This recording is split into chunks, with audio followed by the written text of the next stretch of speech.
ucapan Allah, kalau begitu benar kata saya, jangan terburu-buru memasukkan dia ke neraka. Pahala-pahala sholat sunnah yang dia lakukan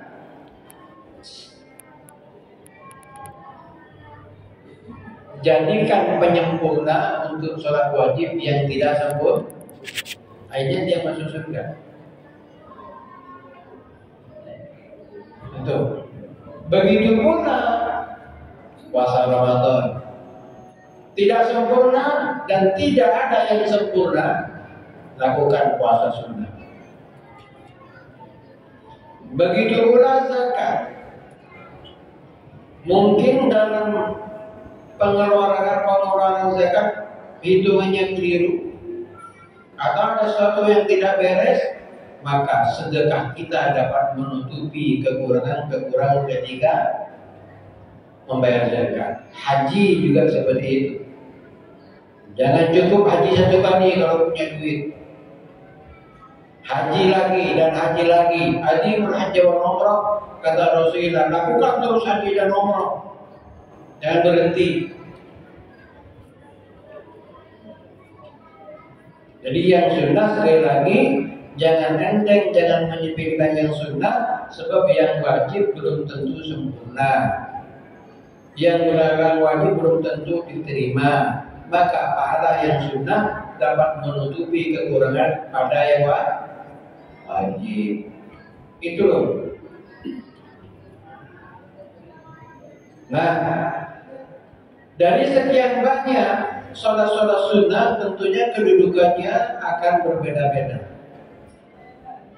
Walaupun secara fikih semuanya mayudaku ala fi'lihi wa la yu'aqabu ala tarkihi, semua jenis sunnah, baik sunnah itu yang teratas maupun yang terendah, sama dilakukan dapat pahala, ditinggal pun tidak berdosa. Itu secara fikih. Secara fikih. Tapi kalau kita membahas tentang ruh sunnah yang kita lakukan, luar biasa dahsyat.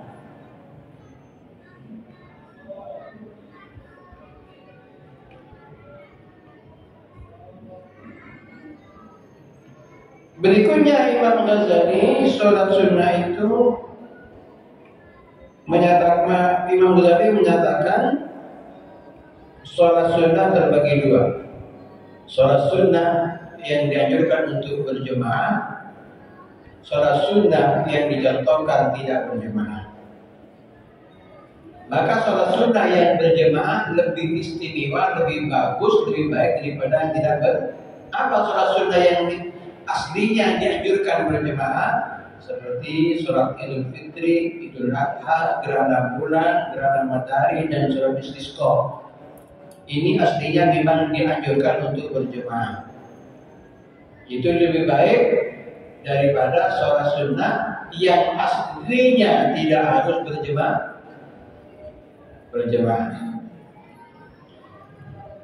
Kemudian untuk pembagian sholat sunnah yang tidak dianjurkan berjemaah tapi boleh berjemaah, yang menduduki pertama menurut versi Imam Ghazali adalah sholat witir.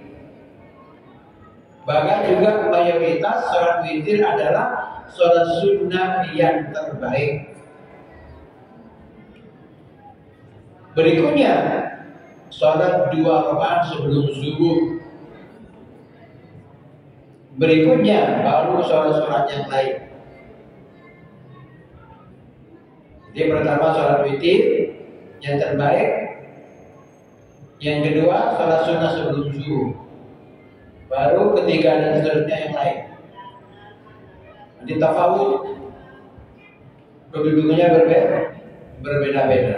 Mari kita awali dari sholat sunnah yang pertama. Jadi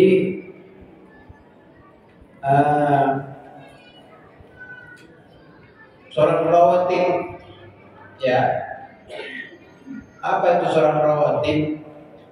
Sholat rawatib, sholat yang mengiringi atau yang nempel atau yang menyudahi sholat 5 waktu.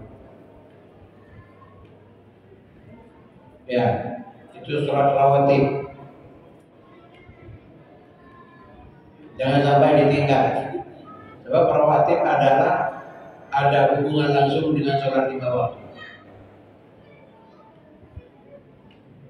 Bahkan lucu, tahajud dilakukan, rawatibnya enggak.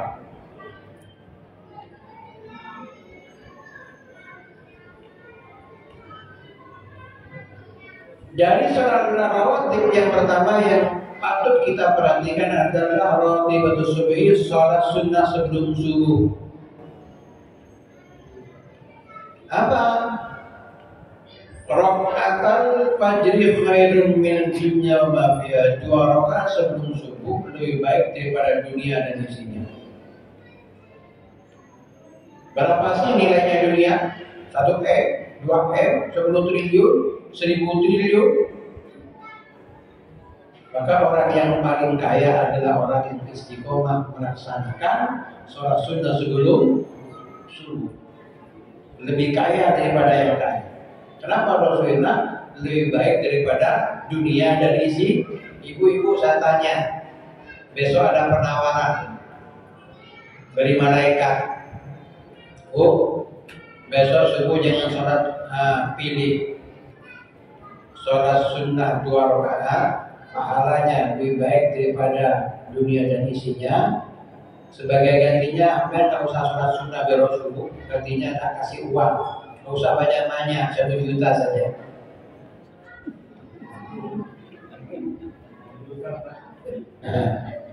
Bukan pemilihan, 1 juta saja.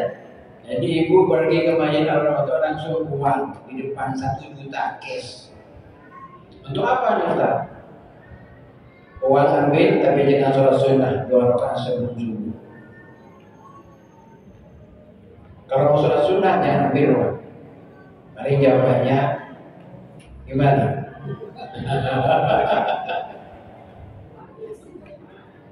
Saking pentingnya sholat sunnah sebelum subuh ini Rasulullah pernah kebablasan dikodok.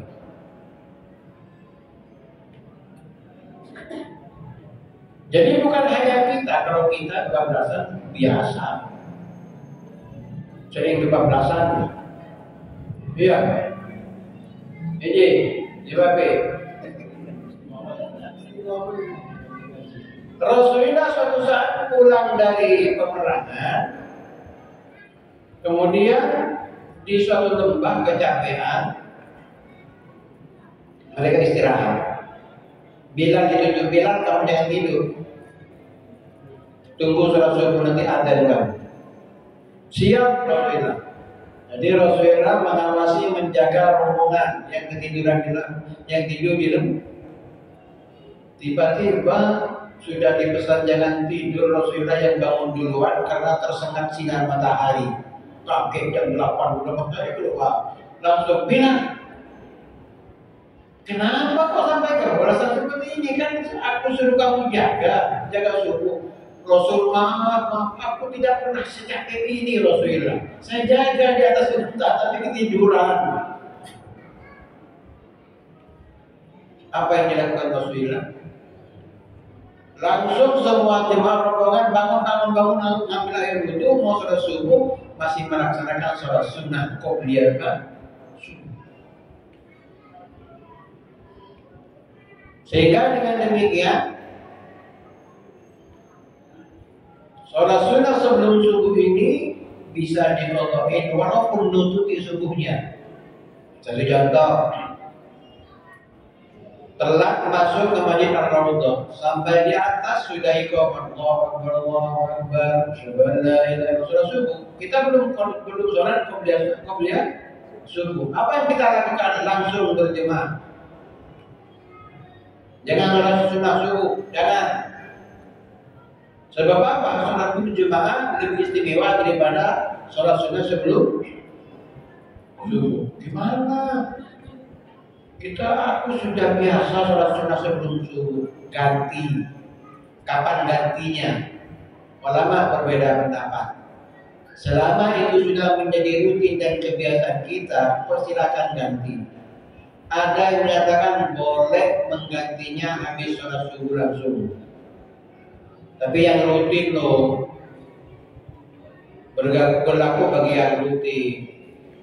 Kalau nggak rutin, enakan nanti. Bisa ada yang menyatakan ganti sholat sunnah sebelum subuh nanti setelah terbit matahari. Karena benturan dengan larangan sholat sunnah sehabis subuh. Yang menyatakan boleh habis subuh langsung diganti, ini beralasan untuk mengganti sholat yang tertinggal itu tidak terikat dengan waktu yang terlarang. Saking pentingnya sholat sunnah sebelum subuh. Maka bisa biar menututin setengah 4 jam 3 sudah berangkat ke masjid. Berangkat ke masjid sudah ada. Emang jangan tinggalkan sholat sunnah sebelum subuh. Jangan lakukan. Usulnya sunnah di atas subuh, rakaatain min lain. Jadi khairun minad dunya wa ma fiha. Sholat sunnah sebelum subuh itu lebih baik daripada dunia dan isinya. Bukan lebih baik daripada 1 juta, bukan.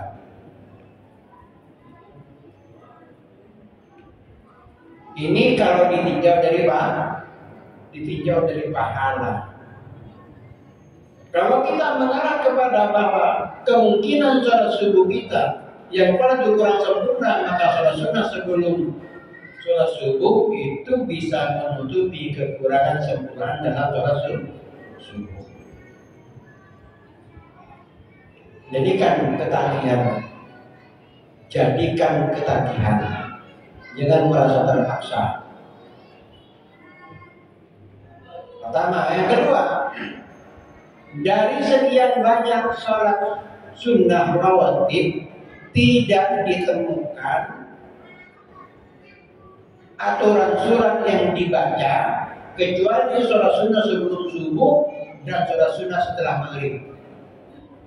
Kalau sholat sunnah sebelum isya, sholat sunnah habis isya, sholat sunnah sebelum zuhur, sholat sunnah setelah zuhur, sholat sunnah sebelum asar, itu terserah mau baca apapun, tersilahkan. Tapi kalau sholat sunnah sebelum subuh itu Rasulullah memberi contoh setelah Fatihah rakaat pertama Qul ya ayyuhal kafirun, rakaat kedua Alif Las. Ditambah lagi dalam kitab Fathul Mu'in Ihajat Talibin, rakaat pertama Al-Fatihah Alam Nasrah. Yang kedua Lila fi Quraisy, alam taro. Dalam kitab itu dikatakan orang yang biasa istiqomah sholat sunnah sebelum subuh, rakaat pertama baca habis Fatihah baca Alam Nasrah, rakaat kedua habis Fatihah baca Alam Taro, itu dapat terhindar dari penyakit ambeien. Kalau nggak istiqomah sesekali ya nggak istiqomah, bisa menghindar, bukan bisa terhindar dari penyakit ambeien, bukan bisa mengobati. Nah, menarik, almarhum Kiai Maimun Zubair menganjurkan kita untuk memadukan sholat sunnah sebelum subuh versi Rasulullah Shallallahu Alaihi Wasallam, Qul ya ayyuhal kafirun pertama, yang kedua Alif Las. Sementara di anak versi pertama Alam Nasrah kedua Alam, maka baca kedua-duanya kata Kiai Maimun Zubair. Jadi ghairil maghdubi alaihim waladdallin. Bismillahirrahmanirrahim. Alam nashrah laka sadrak wa wada'na anka wizrak alladhi anqadha dhahrak wa rafa'na laka dhikrak fa inna ma'al usri yusra fa idza faragta fansab ila rabbika farghab. Bismillahirrahmanirrahim. قل يا أيها الكافرون لا أعبد ما تعبدون ولا أنتم عابدون ما أعبد ولا أنا عابد ما عبدتم ولا أنتم عابدون ما أعبد لكم دينكم ولي دين. الله أكبر. Rakaat kedua, ghairil maghdubi 'alaihim waladdallin. Bismillahirrahmanirrahim. Alam tara kaifa fa'ala rabbuka bi ashabil fil? Alam yaj'al kaydahum fi tadbir wa arsala 'alaihim tayran ababil tarmihim bijaratin min sijilin faj'alahum ka'asfin ma'kul. Bismillahirrahmanirrahim. Qul huwallahu ahad, Allahus samad, lam yalid wa lam yulad wa lam yakul lahu kufuwan ahad. Allahu Akbar. Bisa kan? Bisa kan? Bisa. Siapa nggak bisa? Bisa semua kok. Ya. Hah? Suratnya double apa? Maksudnya syaratnya double? Kan suratnya kan double. Kuliah itu sama. Jadi double apa? Iya, baca double. Jadi sholat sunnah sebelum subuh yang bermakna. Jangan nambah. Termasuknya rakaat pertama suratnya baca 2. Iya. Jadi sholat sunnah sebelum subuh hanya 2 rakaat, nggak lebih. Jangan nambah-nambah. Bukan bacaannya maksudnya. Bacaannya satukan. Ya. Maksudnya enggak apa-apa gitu Ustaz. Hah? Maksudnya dibaca double enggak apa-apa ya. Enggak apa-apa, enggak apa-apa. Kan sama dengan tarawih di Mekah. Tarawih rakaat pertama kalau di juz 27 itu berapa surat yang dibaca? Enggak apa-apa. Jadi ini nasihat ke Maimun Zubair untuk melakukan keduanya, lakukan keduanya. Tapi jangan menambah rakaat, bukan ngarang-ngarang sendiri. Kalau gitu, aku mau sholat sebelum subuh 4 rakaat. 2 rakaat pertama baca Alam Nasr dan Alam Tor. 2 rakaat yang kedua Al-Ikhlas, Al-Falaq, Al-Tabun dan jangan. Ya, ini bisa mencegah, ya, menyelamatkan kita dari penyakit ambeien. Kali Pak, udah, ya siap. Ya, jangan sampai tidak sholat sebelum subuh. Paksa diri kita, paksa suami kita, istri kita, paksa anak-anak kita. Anggaplah itu kewajiban. Ya, anggaplah itu kewajiban. Kenapa sholat sunnah sebelum subuh kok menempati ranking teratas? Biasanya sudah kebiasaan agama. Setiap pelaksanaan itu waktunya malas, berat untuk melakukan, pasti janji Allah lebih besar. Janji Allah lebih besar. Kenapa kalau sholat maghrib tidak ada dorongan untuk yang mesti? Sholat maghrib siapa yang nggak bisa? Sholat maghrib itu masjid penuh semua, boro-boro sampai subuh, isanya sudah mengorang. Jadi setiap sholat yang untuk melakukan diri kita terasa berat, itu akan didorong oleh Rasulullah dengan berbagai janji Allah Subhanahu wa Ta'ala. Jadi jangan tinggalkan, jangan tinggalkan. Yang berikutnya ini mungkin terjadi. Ya, kebablasan. Ya, kebablasan bangun. Sekarang subuhnya jam 4.18 menit. Ya. Kemudian isyraq jam berapa? Atau dia sendiri. Isyraq jam berapa sekarang? Berarti isyraq itu sudah tidak ada, sudah subuh. Ya.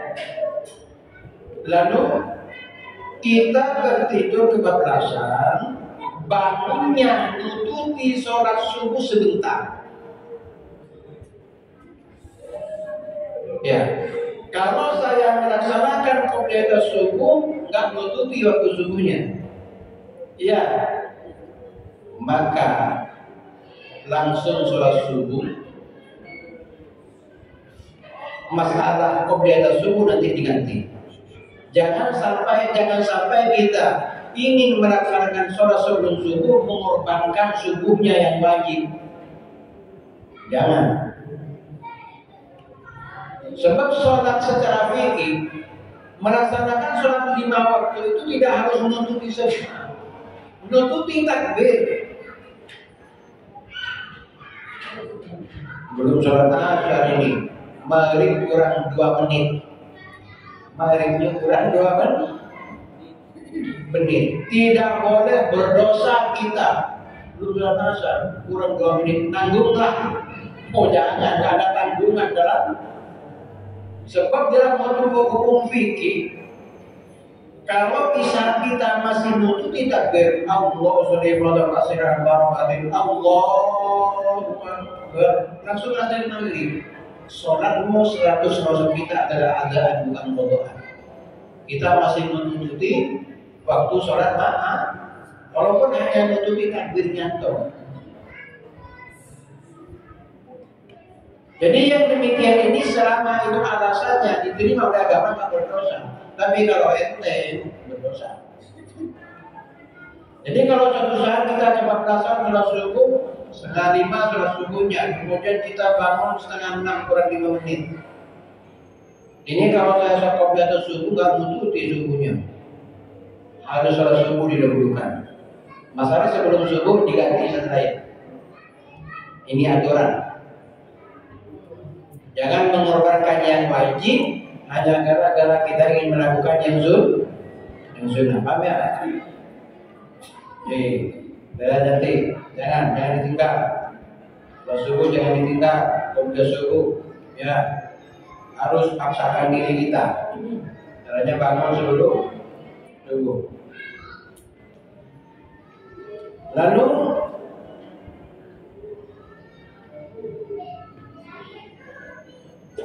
yang kedua,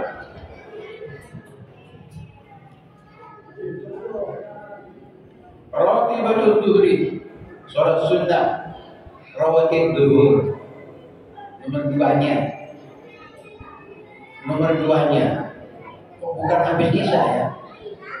Sebab dikatakan dalam sebuah hadis, sholat sunnah sebelum duhur pahalanya seperti orang sholat tahajud. Berapa sholat sunnah rawatib duhur?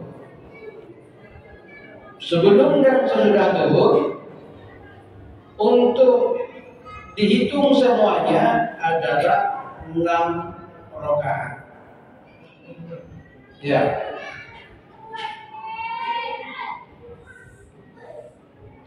6 rakaat. Rakaat ba'da wa sunnatun waqatun awal wa qablaha wa hiya aidan sunnatun. 4 rakaat sebelumnya, 2 rakaat sesudahnya. Bahkan ada yang menyatakan itu 4 juga sesudah duhur. Jadi kalau sholat duhur, kalau kita lakukan subuh dengan rawatibnya, duhurnya berapa? 4 rakaat. Sebelum duhurnya 4 rakaat.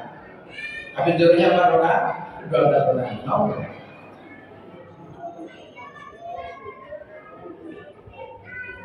Tapi belum dicatat. Sholat rawatib duhur yang tidak pernah ditinggal oleh Rasulullah adalah 6. Sebelumnya 4, sebelum duhur 4, sesudahnya 2. Sementara yang 2 yang lain kadang-kadang Rasulullah melakukan, maka dalam fikih dikenal dengan ghairu muakkadah. Ya. Terserah sebelum duhur mau dilakukan 2 atau 4 sekaligus. Oh, berat nih, kadang-kadang sholat duhur aja malas loh. Apalagi ditambah sholat duha. Jadi kalau kita melakukan untuk duhur ini ya 12 rakaat. Ya. Sebelumnya duhurnya 4, habisnya setelah itu Dua ada apa? Cuma 2. Biasa 2 Pak. Sebelumnya. Biasa 2 karena belum tahu atau memang ambil 2? Belum tahu. Sekarang karena tahu tambah lagi.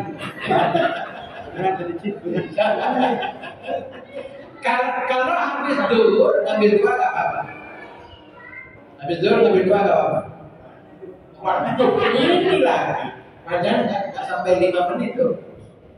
Ya. Apa termasuk sunat-sunat tahiyatul masjid ya?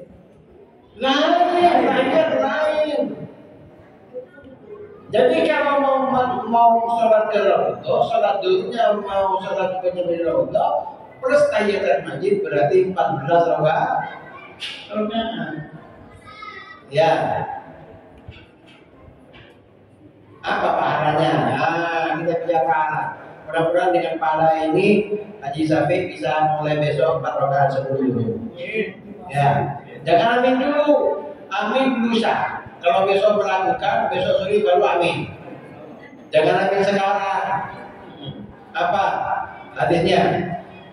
Man shalla arba'a raka'atin ba'da zawali syamsi yahsunu qira'atahunna wa ruku'ahunna wa sujudahunna sallama wa sab'una alfa malakin yastaghfirunahu at-lail. Ini baru 4 rakaat habis dulu.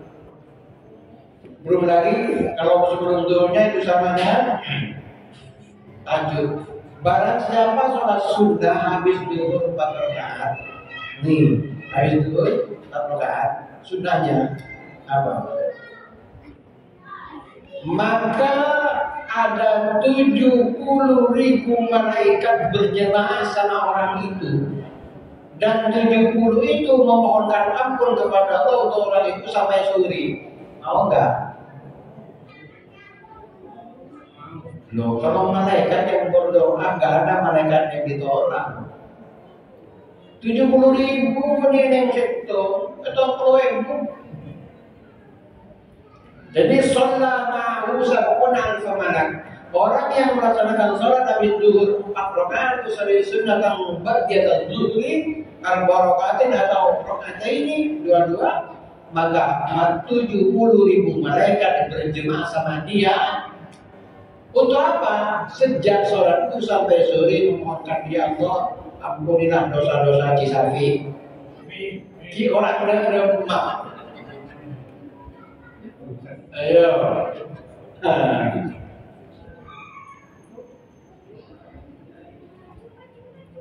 Itu hadis yang pertama. Hadis yang kedua, sehubungan dengan sholat rawatib zuhur. Wa kana sallallahu alaihi wasallam la ta'aman ba'da zawaj yaquluna yaquluna wa bisamatu tawiyat sa. Wa yurfani amalun. Pada waktu setelah sholat zuhur itu 7 pintu 7 langit terbuka. Bukan malam Lailatul Qadar yang terbuka. Tengah hari habis sholat zuhur terbuka. Kenapa Rasulullah melakukan sholat habis zuhur? Saya menginginkan ketika langit terbuka, aku sedang melaksanakan sholat, dan karena terbuka sholatku langsung naik pada saat itu. Tuh.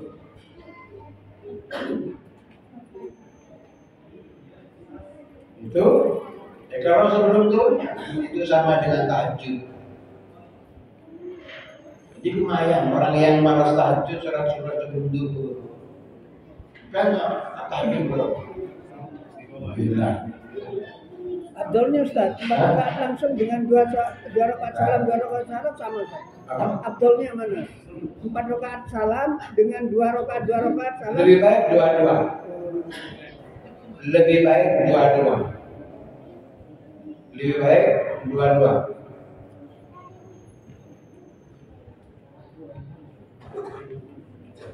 Jadi kalau kita hitung, misalnya sampai itu ya,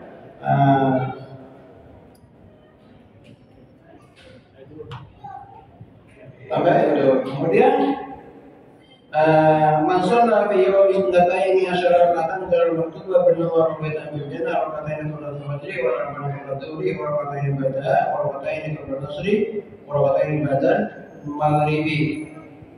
Barang siapa yang memperhatikan salat sunnah 12 rakaat dalam sehari semalam, ini yang rawatik, ini yang makan, ya, yang makan. Kalau yang tidak dihitung dengan yang tidak makan itu 22. Jadi perhatikan yang makan saja. Sebelum duhur, sebelum subuh 2, sebelum duhur 4, habis duhur 2, sebelum asar 2. Ada menyatakan tidak ada sebelum asarnya. Habis maghrib 2, habis isya 2. Ya. Kalau masalah sholat sunnah sebelum asar itu ulama sepakat makan atau tidak. Yang pasti yang makan adalah sebelum duhur 4, habis duhur 2, habis maghrib 2, habis isya 2, sebelum subuh 2. Orang yang istiqomah melaksanakan itu, maka akan disediakan sebuah rumah di surga. Allahumma amin. Nah. Sebelum Jumat. Sebelum Jumat adalah dikiaskan kepada duhur. Sebelum Jumat dikiaskan kepada, sudah saya sindir kemarin. Ya. Jadi sebelum Jumat jangan cukup 2 rakaat. Minimal 4. Jadi ketika Jumat itu pengganti duhur, maka sholat sunnah sebelumnya juga 4. Syukur kalau sampai 6, 8 sampai, sebab dalam punya hadis tersendiri masalah sebelum Jumat itu shalla quddirolahu, orang yang melaksanakan pergi ke Jumatan ke masjid, dia melaksanakan sholat sunnah sampai imam datang menaik mimbar. Berapa rakaat dia terserah. Jadi kebiasaan 2 rakaat itu kebiasaan yang keliru, yang hemat gitu. Lagian ya itu tadi Haji Syafi'i selama ini 2 rakaat sebelum. Jawabannya karena bab itu yang tahu. Padahal keterangan ini sejak dulu tetap 4 sebelum duhur itu. Yang ngomong 2 siapa? Ayo. Jadi sejak dulu pengajian dulu pondok kecil ngomong besar 4 sebelum duhur. Gak ada yang ngomong 2 tuh gak ada. Kalau ada duhur ada yang menyatakan 4, ada yang menyatakan 2. Ya. Berikutnya setelah duhur apa? Rawatibul asri. Rawatibatul asri. Rawatib asar. Berapa rakaat? Bisa 4, bisa 2. Bisa 4, bisa 2. Yang keempat bukan muakkadah tapi didoakan oleh Rasulullah. Apa doa Rasulullah? Rahimallahu abdan shalla arba'an qabla asri arba'an. Itu doa Rasulullah. Ya Allah, rahmatilah umatku yang biasa melaksanakan sholat sunnah sebelum asar berdoa. Rasulullah yang berdoa. Bukan guru kita, bukan orang tua kita. Nabi yang berdoa, rahimallahu abdan shalla arba'an qabla asri. Ya Allah, rahmatilah orang yang terbiasa sholat sunnah sebelum asar 4 rakaat. Rasulullah sama dengan sholat subuh. Pernah mengganti sholat sunnah. Habis asar kan nggak boleh sholat sunnah. Ya, sama dengan sholat subuh. Tapi ceritanya begini, Rasulullah ini saking pentingnya sholat setelah duhur. Rasulullah kepergok Siti Aisyah sebab Rasulullah itu kalau sholat sunnah di rumah nggak di masjid. Jadi untuk sholat 5 waktu orang laki-laki dipaksa oleh Rasulullah untuk sholat di masjid. Sunnahnya di rumah saja. Dan itu yang dilakukan oleh Rasulullah Sallallahu Alaihi Wasallam. Satu saat Rasulullah pulang dari masjid, imamnya sholat asar, sampai di rumah sholat sunnah habisan ditegur oleh istrinya. Ya Rasul, iya. Jangan kan melarang sholat sunnah habis asar. Kok sholat? Apa jawaban Rasulullah? Aisyah, tadi habis duhur, kamu tahu kan? Aku ada tamu. Ya aku agak Lah tamu itu begitu penting sampai baru pulang asar nanti. Jadi dari habis duhur aku nggak sempat sholat sunnah habis duhur ternyata. Kenapa Rasulullah meninggalkan sholat sunnah habis duhur? Sebab menemui tamu wajib, menghormati tamu wajib, sholat sunnah tidak wajib. Nah, setelah itu aku maunya nanti mau sholat sunnah setelah tamuku pulang, tapi ternyata dia sampai asar nggak pulang-pulang. Maka aku laksanakan sholat habis asar ini sebagai ganti sholat sunnahku setelah itu. Lagi-lagi yang biasa melakukan. Jadi ini ratib asar kedua. Berikutnya rawatibul maghrib. Rawatib maghrib. Rawatibul maghrib ada sebelum ada sesudahnya. Yang paling ditekankan adalah sesudah maghrib. Jangan sampai ditinggal. Sebelum maghrib 5 syarat bagi yang mau persilakan. Jadi dalam kitab Muslim, tapi Imam Ghazali di sini tidak memuat. Boleh jadi tidak memergoki hadis itu. Padahal Rasulullah memerintahkan sabdu qablan maghrib, sabdu qablan maghrib 5 syarat bagi yang mau. Imam Ghazali tidak memuat. Mungkin tidak terbaca Sahih Muslim itu. Jadi sebelum maghrib persilakan, mau persilakan, yang tidak apa. Itu tidak mah. Yang ditekankan habis maghrib 2 rakaat. Surahnya Al-Kafirun dan Al-Ikhlas. Kalau rawatib asarnya tidak ditentukan. Tambah lagi menyelesaikan adalah kemudian rawatibul isya terakhir.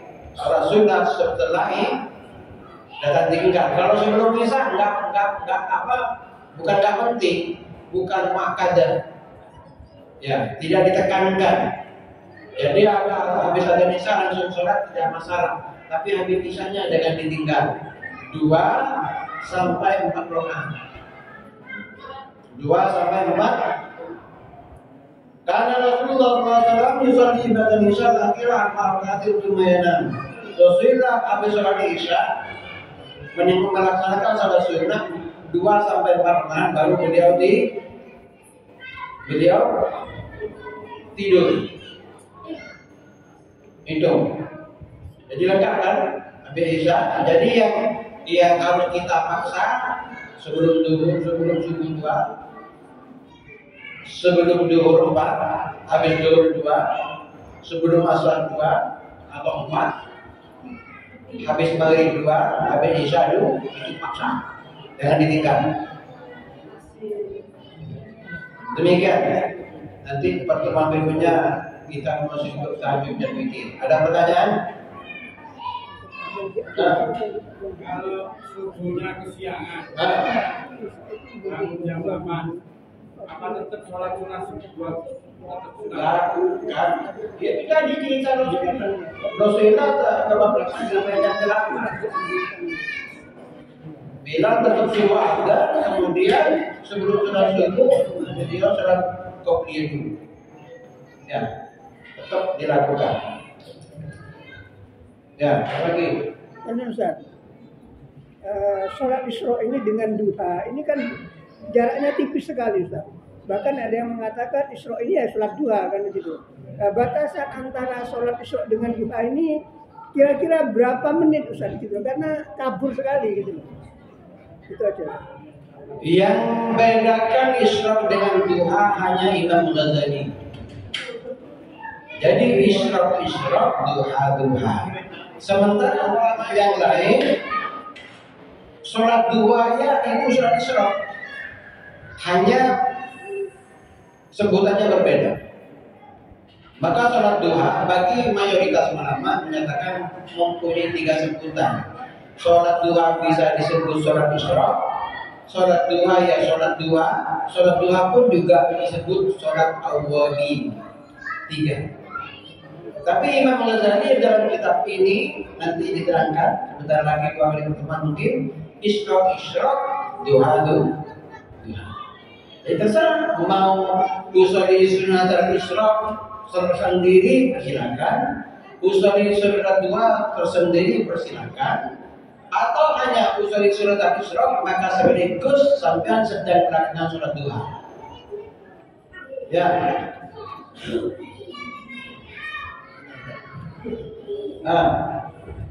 Keutamaan sholat tahiyatul masjid sama sholat qobliyah pada saat itu. Oh, lebih tinggi rawatib. Keutamanya untuk sholat tahiyatul masjid tidak ditemukan tentang pahalanya. Tapi Rasulullah menyatakan, ya Aba Dzarri, inna likulli syai'in tahiyya wa tahiyatul masjid rakatani. Jadi hanya Rasulullah menekankan, bahkan ketika Rasulullah khutbah Jumat atau langsung duduk, kamu sudah sholat enggak? Belum sholat dulu. Jadi masalah keutamaan tidak ditemukan. Ya, masalah pahalanya begini ya, kita menemukan. Cuma dianjurkan dengan ketat untuk jangan duduk di masjid sebelum sholat. Kalau rawatib sudah jelas pahalanya sendiri. Dan bisa. Emang saya puasa sunnah Dzulhijjah. Dzulhijjah. Puasa sunnah sekarang. Sholat sunnah puasa Dzulhijjah terserah mulai tadi hari ini tanggal 1 sampai tanggal 9. Ya. Atau mengambil tanggal 8 dan tanggal 9. Tanggal 8 9 Selasa depan dan hari Rabu. Iya, hari Rabu. Sebab di sini kan Idul Adha kan tanggal 28 dan 29 hari Kamis. Kalau di Mekah hari Rabu. Ikut yang mana ya? Ikut di sini saja. Mau hidup di sini kok. Orang hidup. Kan namanya Lebaran Haji kan harus ikut yang Mekah. Enggak, siapa yang ngomong? Maka Anda. Jadi orang Mekah, kedutaan Saudi yang ada di Mekah semua itu di Indonesia. Sebab mereka ada di Indonesia. Ada salah kaprah, kurang teliti dan kurang terangan. Puasa Arafah kan di Mekah kemarin puasa Arafah. Kan harus bareng hukum, siapapun harus, pada dasarnya tidak ada korelasinya, nggak ada hubungannya puasa Arafah dengan hukum. Apa buktinya? Puasa itu dianjurkan pada tahun kedua Hijriah. Ingat, puasa dianjurkan tahun kedua Hijriah. Haji dianjurkan tahun ke-6 Hijriah. Nah, sebelum ada perintah haji, sebelum ada perintah wukuf, Rasulullah sudah puasa Arafah. Apa yang dijadikan acuan Rasulullah bukan wukuf tapi tanggalnya. Jadi salah. Kemarin wukuf di Arafah kita kok sekarang kok puasa, nggak ada hubungannya. Kecuali kita mengikuti ru'yat global lain lagi. Jadi tidak salah kita mengikuti Mekah, bersilakan. Tapi sembunyi-sembunyi saja. Tidak salah. Tapi kalau dengan alasan harus mengikuti Mekah, tunggu dulu. Yang aman mengikuti negerinya sendiri. Orang Mekah sendiri ada di Indonesia, ikut orang Indonesia. Kalau kita sedang ke Mekah, ikut orang Mekah. Sebab apa? Matlahnya berbeda.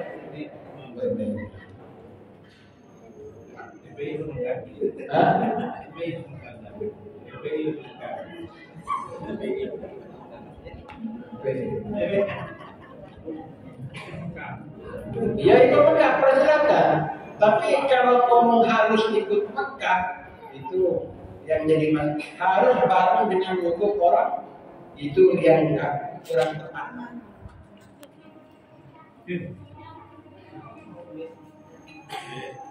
Sudah. Kekurangannya apa, Pak? Kalau sholat sunat tapi ada yang nolak. Ada? Biasanya kan sholat sunat